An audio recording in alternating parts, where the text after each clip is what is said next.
course she got clapped. Oh my God. What the fuck is this? We now Anti-white racism is blatant in America. No one tries to hide it. Uh-oh. Uh-oh. Tim Pool gonna get a lot of fucking play from a particular community of defenders of the white race. Uh-oh. We have institutions that are putting in tests, you know, like the Harvard lawsuits restricting white people. Yeah. And oftentimes they're explicit in why they're doing it. They're outright saying too many white people. Yeah. So too many Asians. So we're gonna change the structure so that we get rid of them. And then you've got corporations that flat out tell people, "Oh, you're white. Sorry, we're not interested." I'll tell you a quick story. We had a pro skateboarder on this show a few months ago. He was a gay man, and he's like, it's not really a big deal. He's like, I don't go around telling everybody, but he got approached by a friend who said, hey, they're doing a commercial for, I think it was a shoe company, and it's like Pride Month or whatever. Would you want to be in it skateboarding? And he was like, oh, wow, that'd be cool. And when they submitted his reel, the people running the commercial said, why did you send us a white guy? So here is a gay man for their diversity commercial, and they said white person. Why'd you send us a white guy? Like, okay, just because he's gay doesn't mean he's not white. What the fuck? And then we played the commercial. No white people in it. Yeah. Yeah. I mean, I think actually you've actually hit on a really important insight. Tim Pool's talking about the Austin show here, by the way. Right, that a lot of people miss. And in fact, even people who've written on this issue miss. And an area where I differ a little bit from other folks who've written very good books in a slightly similar areas, guys like Christopher Caldwell and Richard Denania, kind of. Richard Denania? Richard Denane is literally a straight up white supremacist, bro. He's Palestinian, but pro-Israel. And also, it is also literally a fucking dude who used to write like straight up Nazi shit back in the day. And his opinions haven't really reformed all that much, okay? Written books about this is that I don't think the Civil Rights Act in and of itself is the totalizing thing that gets us to where we are now. In that, as you point out, these laws are on the books and they're just getting ignored. Right. It's in the culture, this type of discrimination. And it really helps when we have folks like Alliance who will actually call this out on lawsuits. But right now, a lot of this discrimination is illegal and it's been happening in plain sight. Yeah. Right? Yeah, I know. I think that's totally right. How did this happen? I'm not sure. It all happened kind of under the radar. Yeah. There was a lot of push for years. Yeah, totally, dude. It's just this anti-white discrimination and systematized anti-white racism just kind of snuck in on us, dude. The war against whites, baby. It's real. How do we let this slip, guys? How do we let this slip under the radar? And then DEI, I think, put it on steroids as far as this kind of racialized view of the world and a zero-sum game where, you know, my racial group has to win and yours has to lose. But a lot of big businesses, institutions, and college and university setting as well, adopted these things and nobody challenged them legally. But it is starting to change. Some of the Harvard decision. Affirmative action was written by white people to benefit white people? No, that's not true. Affirmative action literally was written by a black Republican. But you are right about it being a Band-Aid solution. Affirmative action in and of itself is ironically a Republican policy. But the reality of it all is that affirmative action, albeit was in the direction of change and progress for some of the wrongs committed towards people of color, specifically black people, it just was always a Band-Aid. It never was like a real solution.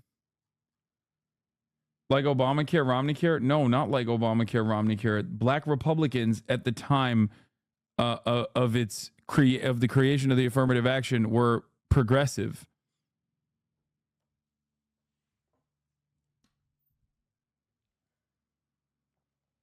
From the Supreme Court was kind of the first real shot across the bow.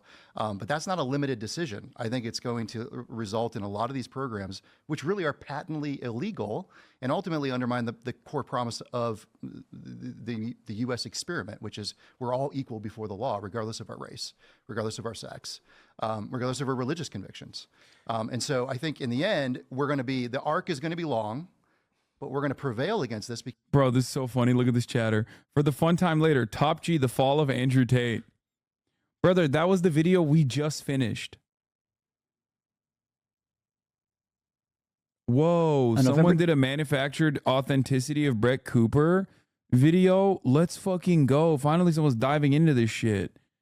Yo, let's fucking go, son. Okay, this is fire. I don't know who Jose is, but, you know, much love to Jose, my fucking goat.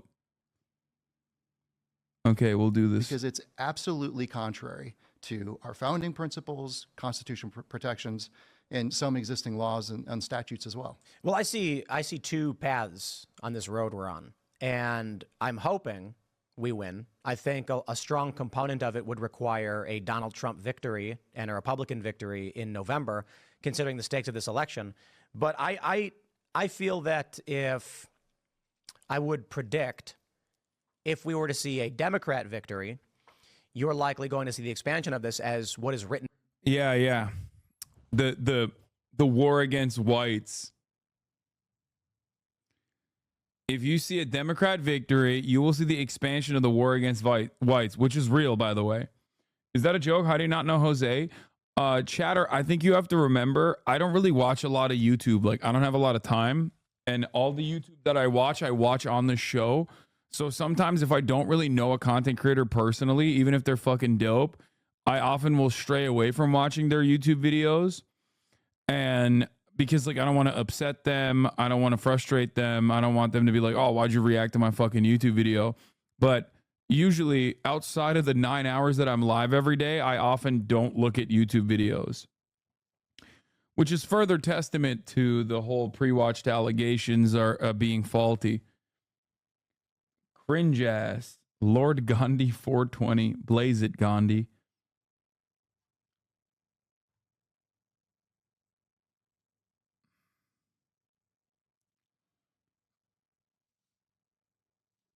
Down in law is completely meaningless. You know, people point out, Donald Trump, he just got convicted in a court of law. Yeah. It's a jury. What would be a good modern progressive version of affirmative action? It would be a world where affirmative action isn't a necessity at all, not even a fucking Band-Aid, because there would be no open wound to put a Band-Aid over. What I mean by this is a world where there is true material equality, a world where, like, the equality of opportunity principle that Americans love repeating is real. That would require reparations for the black communities specifically, okay, for the harm committed to them by the virtue of the color of their skin, whether it be redlining, whether it be lack of adequate funding for their schools, lack of adequate funding for their social safety nets in general, trying to solve this material inequality that festers in modern American society. And then there would be no need for reparations. The abolition of legacy admission too, obviously, that's another thing. And having a real system that values in a very holistic way all of the characteristics and qualities that a student brings to the table when making the assessment on whether or not someone is worthy of going to a particular college. Beyond that, I would say obviously free college education is a must too. Reparations will make race relations worse. Yeah, dude, racist people get real mad that black people get money. Oops, what are we going to do? You asked me what must be done, what would be the best possible way out of this, and I'm telling you what is just. I'm not telling you what is permissible, what is possible. I'm telling you what is just. This would be the beginning stages of justice, okay? But I do love that I can't even fucking explain a hypothetical or a possible different way out of this unequal structure, this unjust structure, without some dumbass fucking lib chirping, dude. Just freaking chirping and being like, nope. No way, Jose.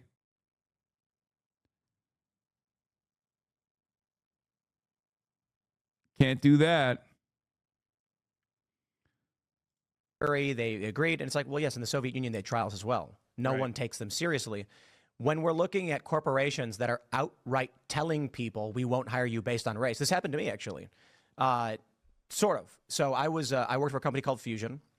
They were hosting a big event with presidential candidates. I was one of their top paid correspondents. I am also a mixed race person, and news went out about the event they were doing and the hosts they had brought on to do it. And it was their top correspondents plus one outside contractor who was black. And so I'm like, hey, man, look, you don't got to come and ask me to do anything. Let me do my thing. Pay me my money. But I did ask the president of the company. I was like, couldn't help but notice you brought in all of the top paid correspondents and then a contractor, and then I'm not invited. And he said, you look too white. Just straight up. He said, you look too white. And I was like, well, I'm a mixed race person. And he was like, yeah, but that doesn't matter. And I was like, all right, well, at least he was straight up with me.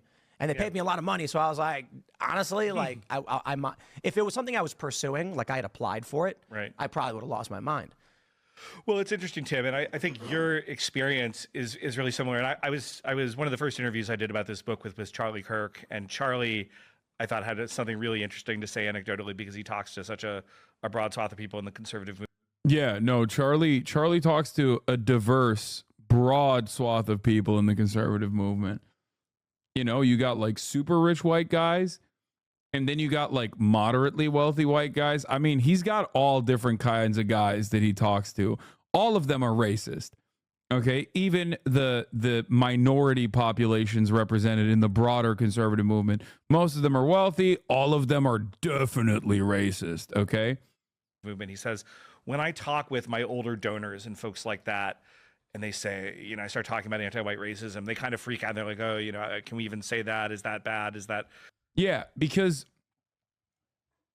they're not as fucking groped up, especially because the older people he talks to are literally not as invested in like here's why that happens. Those older rich white guys that he's talking to, as opposed to the younger rich white guys that he's talking to, come from a different era where, one, they saw the civil rights movement happen, and more importantly than that, they probably have their material conditions pretty fucking on a solid foundation. They're gonna die soon. They already have money. They have disposable income. Their situation is not dire. Whereas younger people that Charlie Kirk talks to are coming into the workforce that is dramatically different, coming into an economic situation that is dramatically different. It is incredibly fucking volatile. Okay? And that volatility causes people to be way more fucking unhinged. That volatility causes younger generations to look for alternative reasons. Now, because of that endless seeking of answers, people will either look at like capitalism and the structures that bind us, the economic organization of society as it stands, the global economic order, or they look to other things. If you're a liberal, if you are a conservative, you have this idealistic notion that capitalism might have its faults, but ultimately it's like pretty good, and the alternative is much, much scarier. So clearly it can't be capitalism. It has to be some other shit. What is the other shit? Oh, it's these marginal aesthetic choices that corporations make in terms of trying to showcase how progressive they are, right? That's it. And that's precisely the reason why I think younger Republicans are like way more fucking groped up than even the older Republicans are. This doesn't mean that older Republicans aren't racist. Of course they are. Having said that, however, there is definitely a momentum among younger Republicans towards like you know, I would say a warmer reception towards dangerous fascist ideology. Make us racist. Whereas when I go on college campuses and I talk to young people about this, like young white people, they're like, yeah, this is the biggest issue we're facing. You know, thank you so much for raising it. So I think there's also a generation gap here where a lot of old people or older people, you know, even people like me or middle-aged, my generation, don't understand how bad it's gotten for younger people trying to make their way in the world right now on some of this stuff. Yeah. I mean, are you guys seeing more and more lawsuits or more and more requests for lawsuits? They're literally describing everything that I just mentioned. No, they're not lying, dude. The situation for younger generations, our generation and younger, the economic situation is dire, okay? It is. I'm 32 years old. I'm about to be 33. Anyone that's younger than me is in an infinitely more fucked predicament than myself. Like 75% of the wealth in this country is in the hands of the boomers, okay? Think about that. There has been no income redistribution, no wealth distribution in this country as a direct consequence of tax cuts over and over and over again. The wealth is trapped up there, okay? It's crazy, brother. It is actually fucking crazy. So yeah, obviously, when you're in that situation, the situation looks pretty fucking dire to you, and that spells that spells trouble. It creates economic uncertainty. It creates fear and anxiety amongst the younger populations, and that creates a perfect environment for people to get swept up in a frenzy and start believing that it must be, I don't know, marginalized people that are at fault, that you are not getting what you are due. You are not getting the American dream. Do you get what I'm saying? There are more lawsuits being filed on the overreach of DEI now than there ever has been. I think the floodgates really opened with the Harvard decision from the Supreme Court a couple sessions ago. And so, you know, I was just looking at an opinion the other day coming out of the 11th Circuit Court of Appeals, where a program that has race preferences built into financial awards, you know. Is it though? Don't more college graduates make like 80K? Yeah, 80K at a time when things are incredibly expensive, especially housing, especially healthcare, especially the college education itself that you just paid for. Those are like the three major sectors that have become unimaginably unaffordable. Okay? That's the problem. You're making 80K, but you live in fucking Los Angeles where you're dumping, or any major market that you can get a job for 80K starting salary implies that you are probably in a fucking housing market that is unsustainable. You're probably dumping half of your paycheck, if not more, into rent. Okay? On top of that, a shit ton of that paycheck is going to go back immediately to paying off your student loans because college education costs have gotten out of control. God forbid you get into a healthcare situation, you get into an accident, then you're completely fucked. So 80K doesn't necessarily mean 80K anymore. Do you see what I'm saying? So people think like, oh, what are you talking about? Like our wealth has grown dramatically. People are making a lot of money, blah, blah, blah. And it's like, not necessarily. Not really.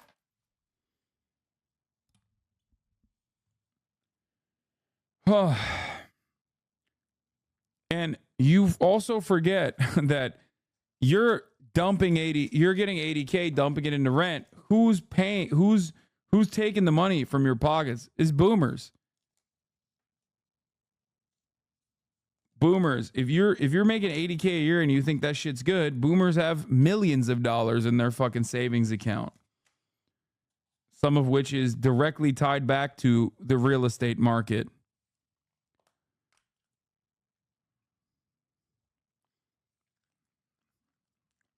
Now, all of that looks really good when you think about the GDP. There's just a lot more money circulating around in the American economy. So as far as numbers on the board, yeah, we look so much wealthier. We look so much wealthier than every other nation. And in many instances, in many respects, we are.